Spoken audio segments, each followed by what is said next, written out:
Casey Wagner. I'm a reporter at Blockworks. We are here at Bretton Woods in the historic Gold Room where the Bretton Woods papers were signed.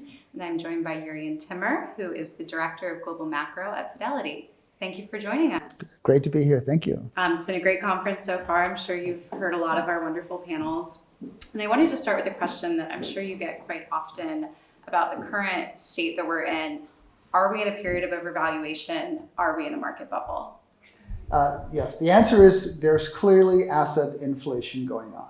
I think the word bubble gets overused. I've been in the business for 36 years and people would rarely ever use the word bubble until the tech bubble in 1999 and 2000. But these days everything is in a bubble, and I think it's a little bit of an overused term. But there's clearly asset inflation, and you can actually quantify it very clearly, right? So a lot of people have this sense that markets kind of higher than where it should be because the Fed's printing all this money, but they can't really connect the dots other than just to say markets a bubble, you know. But if you plug in numbers into what we call the discounted cash flow model, right, where you put in earnings or cash flows in the numerator and a discount rate, or so the cost of capital in the denominator of the formula, the 10-year treasury yield is an important component of that, right? It's a 10-year treasury plus the equity risk premium together makes up the discount rate. Now, I can demonstrate that through quantitative easing, the Fed's forward guidance, that the 10-year treasury yield is about a percentage point below where it would otherwise be based on what the TIPS break-even markets are telling us, right? So the 10-year really should be around 2.25, 2.5. You plug that difference into the DCF model, and it comes up with an inflation of 5 PE points for the S&P. So it's nice because, you know, the DCF has a lot of issues because you have to assume a lot of things, but it's nice to be able to kind of illustrate the direct transmission from what the Fed's doing to a market that's trading at a 25 multiple rather than a 20 multiple, which is where it would be if the 10-year treasury was at 2.25, 2.5. So the market's 25% higher valued than it would be if the Fed was not doing the things that it's doing. Now, I wouldn't define that as a bubble, but it's clearly asset inflation. You can clearly point to that. But to me, a bubble, there's a very important sentiment component to bubbles. I mean, just think about the dot-com bubble. Like, everyone is just, you know, everyone's drinking the Kool-Aid, they're all in. And for the US stock market, that really is not the case from the perch that I'm sitting at. If I look at flows into stock funds and ETFs since the financial crisis back in 2008, it's barely positive. You know, $3 trillion has gone into bonds, about a couple of hundred billions have gone into equities. And even just on the last 12 months rolling basis, so we've obviously had this pandemic, we had a 35% crash, for the lack of a better word, in the stock market.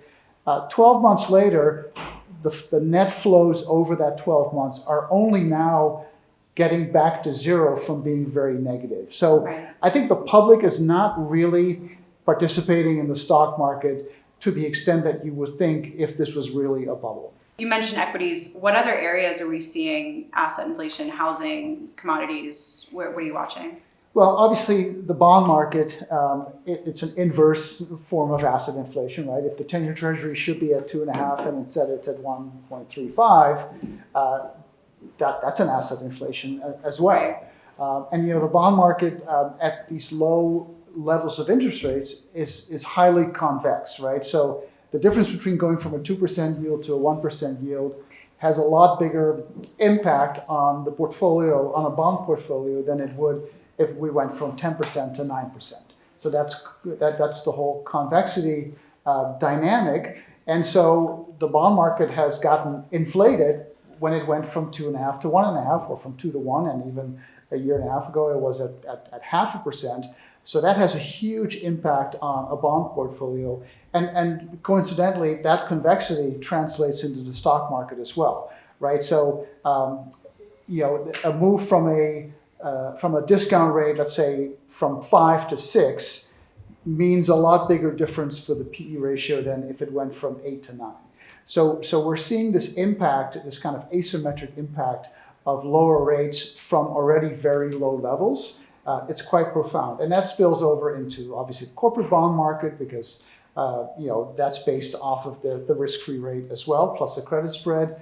The real estate market's the same thing, right? I mean, the Fed is buying mortgage-backed securities, and it has been since COVID.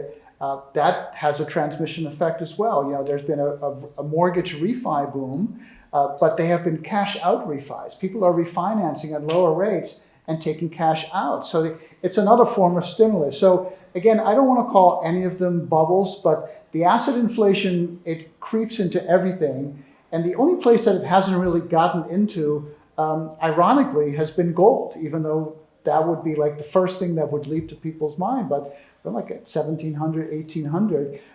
And so that's been actually a big surprise. And my sense is, and we'll talk about this, I think later, is that maybe Bitcoin is kind of stealing the show from gold. Yeah, it is interesting though. I mean, you always hear gold and inflation go hand in hand. It's always such a store value asset. But yeah, interesting trend that we're seeing.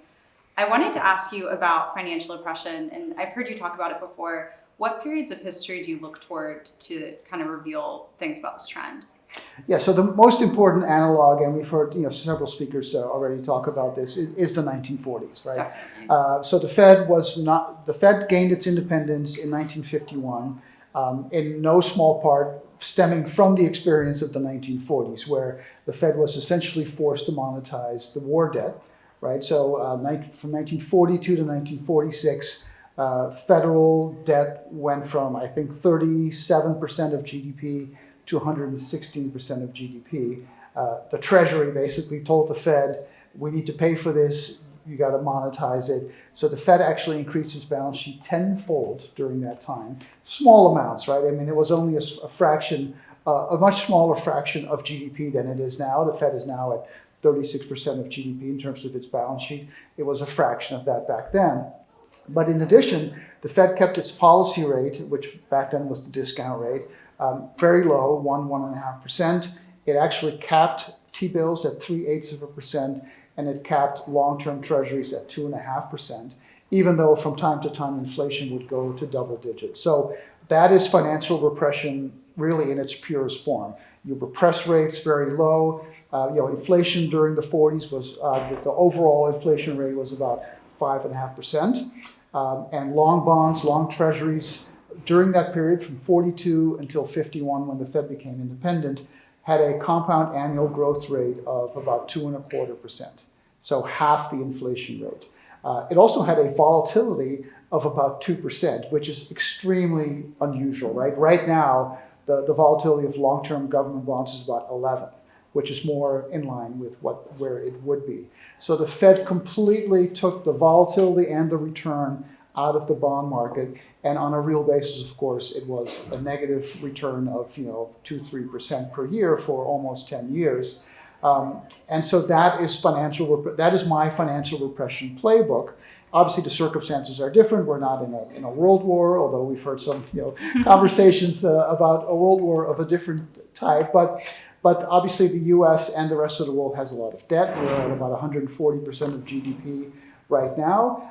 The 10-year Treasury is at 136. The short end is at 0. Inflation right now is running at 5.4%, although that's a fairly short-term measure. The TIPS break-even market is around 2.4%. So still, nominal yields are well below the inflation markets.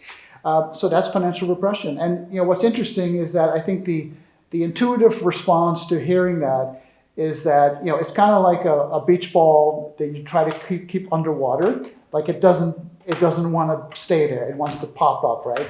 And so I think what we see is now we're talking about the Fed tapering. I think those are going to be very short-lived episodes. I think ultimately the Fed is going to be where the Bank of Japan already is. The Bank of Japan owns half the debt. They're buying half the flow of debt. And the Bank of Japan's balance sheet is 130% of GDP. 130%, okay? It's like crazy numbers. But guess what? The yen is stable. Inflation's at 0.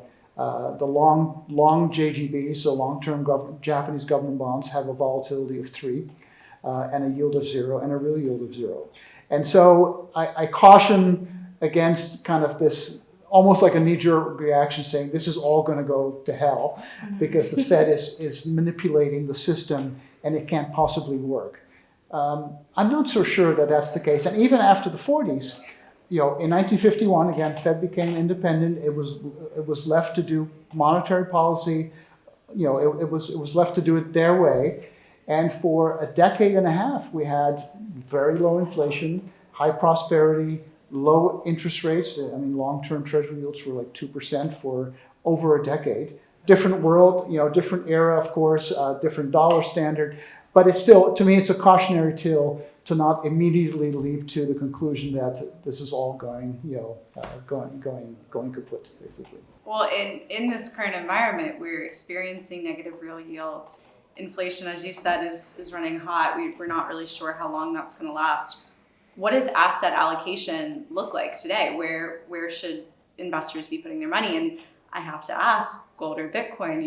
It's always a huge debate in the crypto community. So would love to hear your thoughts. Yeah, no, it's a great question. And when I went down the rabbit hole about 8 or 9 months ago on Bitcoin, I did it from the viewpoint of a traditional asset allocator, because that's what I am. I live in the 60-40 world, right? So that's kind of my purview. And my conclusion was the 60 side, the equity side, is such a proven asset class in terms of being an anchor to any portfolio.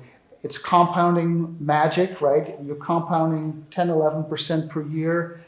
The numbers are just incredible if you can rack those up year after year without panicking during the 40% of the time when the stock market goes down, and it will go down. But it's such a proven compounder, and it is an inflation hedge to some degree. I mean, not a hyperinflation hedge, and if you have persistently high inflation, it does bring valuations down. So it's not a perfect hedge, but it's a better hedge than almost anything else, right? And so when I'm thinking about gold and Bitcoin, first of all, I see them as different players, but on the same team, right? So Bitcoin is more convex than gold, has more scarcity of supply, and it has network effects that gold, doesn't have. Gold is just a piece of metal, okay? But gold has, I'm not a believer that gold should be in a portfolio all the time, at least not in a meaningful way, maybe 5% or what have you, but gold does not compound, right? So it can never compete with equities over the long run. But it can compete with bonds during periods of monetary inflation, which is where we are today. And so gold and Bitcoin to me are, stores of value, hard assets. I mean, we all know the value proposition. And when real yields are negative, you're basically guaranteed a loss of purchasing power. And so hard assets, whether it's real estate, gold, Bitcoin, or anything else that maintains its value, including stocks, becomes more desirable. So I think I would only want to tweak with the 60-40 or the 70-30, whatever the formula is, on the non-60 side of the equation, right? And then it's a question of position sizing. How much gold do you want to have? How much silver, gold miners, Bitcoin, other crypto assets? That comes down to risk tolerance, et cetera, et cetera. I mean, obviously, Bitcoin is a highly volatile asset, much more so than bonds. But Bitcoin actually has the same Sharpe ratio as 60-40 does. It's just that the numerator and the denominator of the Sharpe ratio are all over the place. And so, position sizing, I think, is very important. Definitely. And I was speaking with someone earlier, and they mentioned that crypto used to be considered an alternative asset, but more and more it really is becoming just a normal part of diversifying your portfolio. Yeah, it's going mainstream, and and we talk about risks like regulation. To me, those are good things because it legitimizes the asset class. Yeah. Well, lots to watch on the regulatory front, and we will hear from the Fed after Jackson Hole and next month at the FOMC meeting. Lots to think about. Thank you so much for joining us, and looking forward to the rest of the conference. Great. Well, thank you very much. Thank you.